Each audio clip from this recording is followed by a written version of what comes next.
ایک بار وہاں میگی نامی ایک شہزادی رہتی تھی جو ایک اینٹوں کی پٹی والے کیون سے محبت کرتی تھی۔ وہ لمبا، خوبصورت اور مہربان تھا، اور وہ سیاہ، لمبا تھا اور کبھی ناراض نہیں ہوتا تھا۔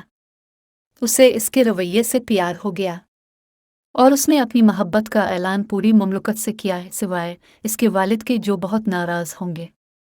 کیون بھی اس سے پیار کرتا تھا، لیکن اسے اپنی محبت بتانے کی ہمت نہیں تھی کیونکہ اسے لگتا تھا کہ وہ اس کے لیے نااہل ہے۔ ایک دن شہزادی نے کیون کو محل میں مدعو کیا اور اپنے والد کے سامنے اس سے اپنی محبت کا اظہار کیا، اور انہوں نے ایک دوسرے کو بوسہ دیا۔ وہ ان پر بہت غصے میں تھا اور چیخا۔ بعد میں شہزادی نے اس کے لیے اپنی محبت کی وضاحت کی اور اسے بتایا کہ سب برابر ہیں۔